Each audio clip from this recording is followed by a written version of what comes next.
வணக்கம் நண்பர்களே. நான் உங்கள் சிவகாளீஸ்வரன் பேசுகிறேன். உங்களை சந்திக்கிறதுல எனக்கு ரொம்ப மகிழ்ச்சி. இன்றைக்கி நம்ம பார்க்க போகிற தலைப்பு என்ன அப்படின்னு பார்த்தீங்கன்னா, உங்களுடைய பூர்வ ஜென்ம கர்மா உள்ள நட்சத்திரம் என்ன, அந்த கர்மாவை நம்ம எப்படி நம்ம நிவர்த்தி பண்ணணும் அப்படிங்கிறத நம்ம இந்த வீடியோவில் பார்க்கலாம். ஆரம்ப காலத்தில் பார்த்திங்கன்னா என்னுடைய குருநாதர் இருந்தாங்க. அவர் ஆனந்த சோகன் ஐயா அப்படின்னு பேர். ஆரம்ப காலத்தில் நான் ஜோதிடம் படிக்கும்போது பார்த்திங்கன்னா என்னுடைய ஜாதகத்தை அவங்கெல்லாம் மற்ற ஜோதிடர்கள்லாம் பார்த்துட்டு, உனக்கு ஜாதகம் வராது, அதனால் நீ ஜோதிடம் படிக்காத அப்படிங்கிற மாதிரி பல வகையாக நம்ம இரிட்டேட் பண்ணி விட்டாங்க. ஆனாலும் எனக்கு ரொம்ப ஒரு ஃபீலிங் ஆயிடுச்சு. அதனால் அப்போ அந்த டைமில் பார்த்திங்கன்னா நம்ம குருநாதர்கிட்ட கேட்டேன், நான் ஏதாச்சும் ஒன்று சொல்லிக் கொடுங்கண்ணா, நான் வாழ்க்கையில் கண்டிப்பாக சாதிக்கணும் அப்படிங்கிற மாதிரி அவர்கிட்ட பேசியிருந்தேன். அப்போ அவர் சொல்லிக் கொடுத்த ரகசியத்தை தான் நான் இப்போ உங்கள்கிட்ட கொடுக்க போகிறேன். குறைந்தபட்சம் ஒரு வருடமாவது அவரை நான் துரத்தி அதுக்கப்புறம் தான் பார்த்திங்கன்னா நான் கற்றுக்கிட்டேன். அவர் சொல்லி கொடுத்தாரு. சரிங்களா? அவர் ஒரு புத்தகம் ஒன்று படிக்க சொன்னார். இந்த புத்தகம் படிடா, உனக்கு பார்த்திங்கன்னா அந்த பூர்வ ஜென்ம கர்மாவுடைய தன்மை என்ன, அதோட தத்துவம் என்ன, எப்படி வேலை செய்யுது அப்படிங்கிற மாதிரி உனக்கு தெரிஞ்சிடும் அப்படிங்கிற மாதிரி அவர் சொல்லியிருந்தார். அந்த புத்தகம் பார்த்திங்கன்னா, இந்த புத்தகத்தை நான் ஏற்கனவே படிச்சிருக்கேன். இந்த புத்தகத்தோட பேர் பார்த்திங்கன்னா விக்ரமாதித்தன் கதைகள் அப்படின்னு பேர். சரிங்களா? இந்த விக்ரமாதித்தன் கதை பார்த்திங்கன்னா, நான் ஒரு 3ஆம் வகுப்பு 4ஆம் வகுப்பு படிக்கும்போது பார்த்திங்கன்னா என்னுடைய சித்தப்பா இந்த புத்தகம் எங்கள் அப்பாட்ட கொடுத்து அவர் மூலிமா எனக்கு கிடச்சிது.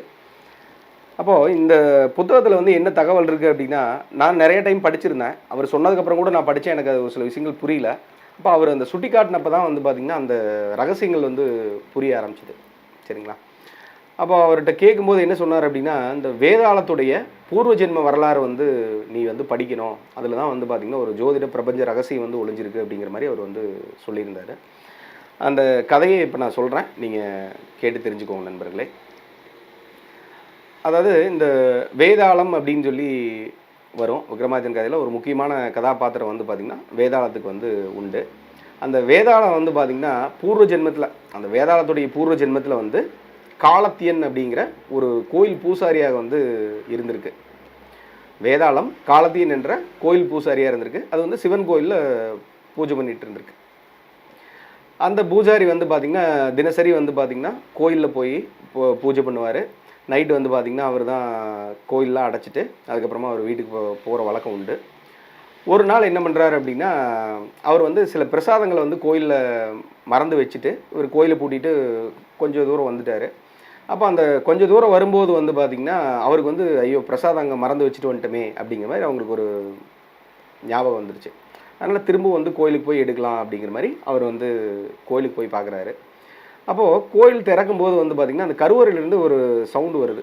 ஒரு யாரோ பேசிகிட்டு இருக்கிற மாதிரி ஒரு சவுண்டு வருது. அந்த துவாரங்கள்லாம் இருக்கும் இல்லையா, கருவறையில் சின்ன சின்ன துவாரங்கள் இருக்கும் அந்த கதவில். அந்த கதவில் பார்த்திங்கன்னா இவர் பார்க்குறாரு. அந்த கதவுல இருக்கிற சின்ன துவாரத்தின் வழியமாக பார்த்திங்கன்னா அந்த உள்ளே யார் இருக்கா, யார் பேசுகிறா அப்படிங்கிற மாதிரி பார்க்குறாங்க. அப்போ பார்க்கும்போது சிவனும் பார்வதியும் பார்த்திங்கன்னா பேசிகிட்டு இருக்காங்க. சிவன் அவங்ககிட்ட பேசிகிட்டு இருக்காரு. பார்வதி பார்த்திங்கன்னா சிவனுடைய மடியில் உட்காந்துட்ருக்காரு. இப்போ உங்களுக்கு தோணலாம், ஏன் இப்போ இருக்கிற கோயிலே அந்த மாதிரி இருக்குமா அப்படிங்கிற மாதிரி கூட கேட்கலாம். ஏன்னா விக்ரமாதித்தனுடைய காலம் வேறு. அப்போ பார்த்திங்கன்னா தெய்வங்கள் பார்த்திங்கன்னா இங்கே பூமிக்கு வரக்கூடிய ஒரு காலகட்டம். தெய்வங்கள் நேரில் தோன்றும் அப்படிங்கிற ஒரு காலகட்டம்.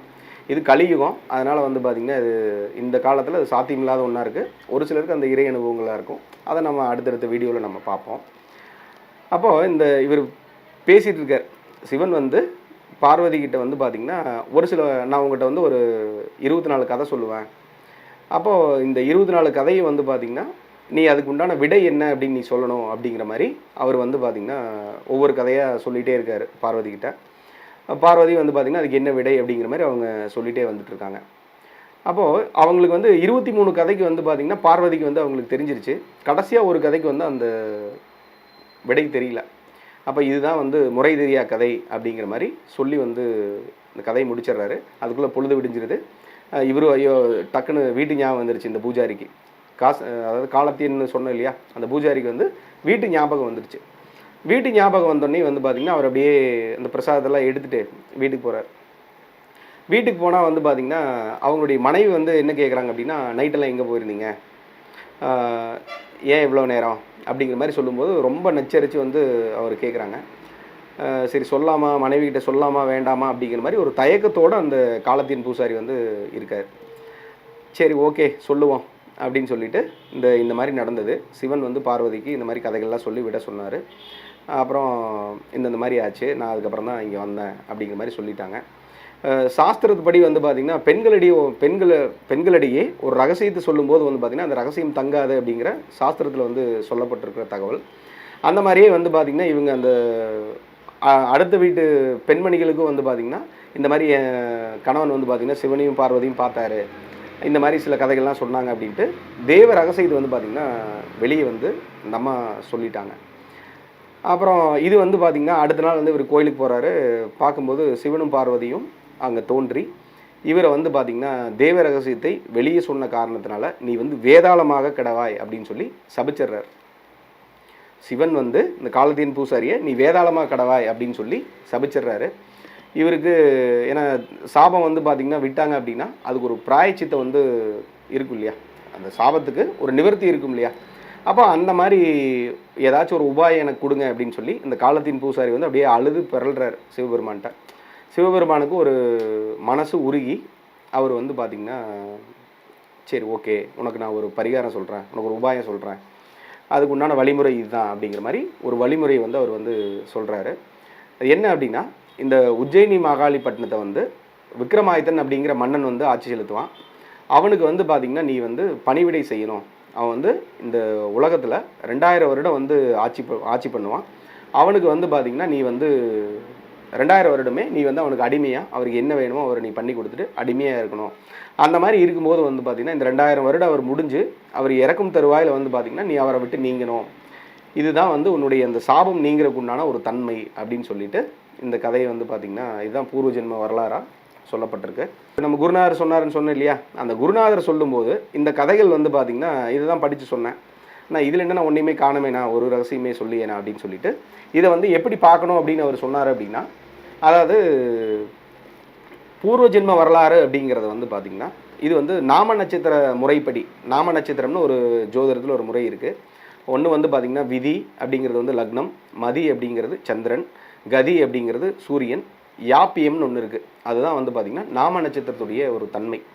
சரிங்களா, அதுதான் வந்து நாம நட்சத்திர முறைப்படி. அப்போது இந்த சூத்திரம் வந்து பார்த்திங்கன்னா இந்த சூட்சுமம் வந்து நாம நட்சத்திர முறைப்படி வந்து பார்த்திங்கன்னா பூர்வ ஜென்ம கர்மா உள்ளதை வந்து அது வந்து விவரிக்குது அப்படிங்கிற மாதிரி நம்ம குருநாதர் சொன்னார்.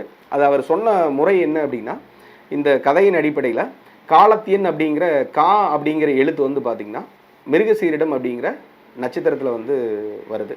இங்கே நாம நட்சத்திர பஞ்சாங்கத்தில் பார்த்தீங்க அப்படின்னா அப்படிங்கிறது மிருகசீரிடம் அப்படிங்கிற பெயரில் வருது, மிருகசீரிட நட்சத்திரத்தில் வருது. விக்ரமாதித்தன் அப்படிங்கிறது வந்து பார்த்திங்கன்னா அது வந்து 27வது நட்சத்திரமாக வருது. மிருகசீரத்துடைய 27வது நட்சத்திரம். வி அப்படிங்கிறது ரோகிணி, அது வந்து பார்த்திங்கன்னா விக்ரமாதித்தனுடைய நட்சத்திரமாக வருது. அப்போது இந்த ஜோதிட சாஸ்திரத்தில் வந்து பார்த்திங்கன்னா 27வது நட்சத்திரத்துக்கு வணங்கும் நிலையில் உள்ள நட்சத்திரம் அப்படின்னு பேர். ஜோதிட சாஸ்திரத்தில் 27வது நட்சத்திரத்துக்கு வணங்கும் நிலையில் உள்ள நட்சத்திரங்கள் அப்படின்னு பேர். அதனால் இந்த விக்ரமாதித்தன் அவரை வந்து அவர் அடிமையாக இருந்து இந்த காலத்தியன் அப்படிங்கிற வேதாளம் வந்து பார்த்திங்கன்னா அடுத்த ஜென்மத்தில் வந்து பார்த்திங்கன்னா சாபம் நீங்குது அப்படிங்கிறது தான் அதோடைய தத்துவம். அப்போது காலத்தியன் அப்படிங்கிற பூசாரி வந்து பார்த்திங்கன்னா சொன்ன இல்லையா, அது வந்து மிருகசீரிட நட்சத்திரம். வேதாளம் அப்படின்னாலும் மிருகசீரிடம், அப்படிங்கிறதும் மிருகசீரிட தான் வருது. அந்த அடிப்படையில் இந்த காலத்தியன் வந்து வேதாளமாக மாறி காலத்தியன் மிருகசீரிட நட்சத்திரம் மறுபடியும் வேதாளம் என்கிற மிருகசீரிட நட்சத்திரமாக மாறி விக்ரமாதித்தனுக்கு வந்து பணிவிடை செய்யும்போது அந்த பூர்வ ஜென்ம சாபம் நீங்கி அவர் வந்து பார்த்திங்கன்னா அவர் ஒரு மோட்சம் கிடைச்சிது அப்படிங்கிற மாதிரி தான் வந்து சொல்லப்பட்டிருக்கு. 27 நட்சத்திரத்தில் பிறந்தவங்களுமே வந்து பார்த்திங்கன்னா எந்த தெய்வத்தை வழிபாடு பண்ணணும் அப்படிங்கிறத நம்ம வந்து இந்த பதிவில் நம்ம பார்க்கலாம். அஸ்வினியில் ஒருத்தங்க பிறந்திருந்தாங்க அப்படின்னா அவங்களுடைய பூர்வ ஜென்ம கர்மா வந்து நீங்கிறதுக்காக அவங்க வந்து பார்த்திங்கன்னா சனியை வந்து வழிபாடு பண்ணணும். அதுக்கப்புறமா பரணியில் வந்து பிறந்திருந்தாங்க அப்படின்னா அவங்க வந்து பார்த்திங்கன்னா சரஸ்வதியை வந்து அவங்க வந்து வழிபாடு பண்ணால் தான் அவங்களுடைய பூர்வ ஜென்ம கர்மாக்கள் வந்து நீங்கும். கார்த்திகை அப்படின்னு நட்சத்திரத்தில் பிறந்தவங்க வந்து பார்த்திங்கன்னா துர்கை வந்து வழிபாடு பண்ணணும். ரோகிணி அப்படிங்கிறவங்க வந்து பார்த்திங்கன்னா அக்னியை வந்து வழிபாடு பண்ணணும். மிருகசீரிடத்தில் பிறந்தவங்க வந்து பார்த்திங்கன்னா பிரம்மாவை வந்து வழிபாடு பண்ணணும். திருவாதிரை வந்து பார்த்திங்கன்னா சந்திரனை வந்து வழிபாடு பண்ணணும். புனர்பூசம் வந்து பார்த்திங்கன்னா ருத்ரனில் வழிபாடு பண்ணணும். பூசம் வந்து பார்த்திங்கன்னா தேவர்களை வந்து வழிபாடு பண்ணணும். ஆயில்ல வந்து பார்த்தீங்கன்னா குரு வந்து வழிபாடு பண்ணணும். மகம் வந்து பார்த்தீங்கன்னா ஆதிசேஷனை வழிபாடு பண்ணணும்.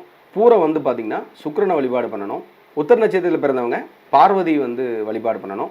அஸ்த நட்சத்திரங்க வந்து பார்த்தீங்கன்னா சாஸ்தாவை வந்து வழிபாடு பண்ணணும். சித்திரையில் பிறந்தவங்க சூரியனை வந்து வழிபாடு பண்ணணும். சுவாதியில் பிறந்தவங்க விஸ்வகர்மாவை வந்து வழிபாடு பண்ணணும். விசாகத்தில் பிறந்தவங்க லக்ஷ்மி தேவி வந்து வழிபாடு பண்ணணும். அனுசத்தில் பிறந்தவங்க சுப்பிரமணியரை வழிபாடு பண்ணணும். கேட்டையில் பிறந்தவங்க வாயு வழிபாடு பண்ணணும். மூலத்தில் பிறந்தவங்க தேவேந்திரனை வந்து வழிபாடு பண்ணணும். பூராடத்தில் பிறந்தவங்க அசுரர் அவங்கள வந்து வழிபாடு பண்ணணும். உத்திராடத்தில் பிறந்தவங்க வந்து பார்த்திங்கன்னா வருணனை வந்து வழிபாடு பண்ணணும். திருவோணம் வந்து பார்த்திங்கன்னா விநாயகர் வந்து வழிபாடு பண்ணணும். அவிட்டம் வந்து பார்த்திங்கன்னா விஷ்ணு வந்து வழிபாடு பண்ணணும். சதயம் வந்து பார்த்திங்கன்னா இந்திராணி வந்து வழிபாடு பண்ணணும். பூரட்டாதி வந்து பார்த்திங்கன்னா யமனை வந்து வழிபாடு பண்ணணும். உத்திரட்டாதி வந்து குபேரனை வந்து வழிபாடு பண்ணணும். ரேவதி வந்து பார்த்திங்கன்னா காமதேனு வழிபாடு பண்ணணும்.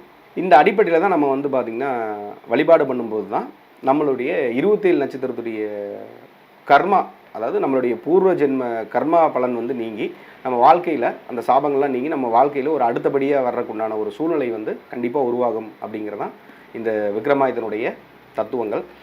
இப்போது இந்த தத்துவங்கள் அப்படின்னு பார்க்கும்போது வந்து பார்த்திங்கன்னா இப்போ இந்த குமாரசாமியத்தில் வந்து பார்த்திங்கன்னா அந்த 27 நட்சத்திரம் வந்து பார்த்திங்கன்னா வணங்கும் நிலை அப்படின்னு சொல்லியிருப்பாங்க இல்லையா, அது வந்து பார்த்திங்கன்னா இந்த அதோடைய முழுமையான விளக்கம் அப்படின்னா அது விக்ரமாதித்தன் கதையில் தான் இருக்குது அப்படின்னு சொல்லி என்னுடைய வந்து குருநாதர் வந்து கொடுத்தது. அதை நான் உங்கள்கிட்ட வந்து பகிர்ந்துக்கிறேன் நண்பர்களே. இப்போது எந்த விக்ரமாதித்தன் கதையை வந்து நம்ம வந்து படிக்கலாம் அப்படின்னா, இது வந்து பார்த்திங்கன்னா ரத்நாயகரன் சென்ஸ் அப்படின்னு வெளிவந்த புத்தகம். இன்னொன்று வந்து பார்த்திங்கன்னா இது வந்து வடமொழியிலேருந்து அப்படியே வந்து டிரான்ஸ்லேட் பண்ணி வந்திருக்கு. இது வந்து படிக்கிறதுக்கு கொஞ்சம் வந்து கடினமாக இருக்கக்கூடிய ஒரு புத்தகம். அதனால் எழுத்து நடைகள் வந்து ரொம்ப பழங்கால முறையில் இருக்கிறனால கொஞ்சம் படிக்கிறதுக்கு வந்து ஒரு கடினமான முறையில் இருக்கும். இப்போ லேட்டஸ்ட்டாக வந்தது வந்து பார்த்திங்கன்னா பிரேமா பிரசுரம் அப்படின்ட்டு இருக்கு. அது வந்து பார்த்திங்கன்னா நல்லா எழுத்து நடை வந்து ரொம்ப அருமையாக இருக்கும்.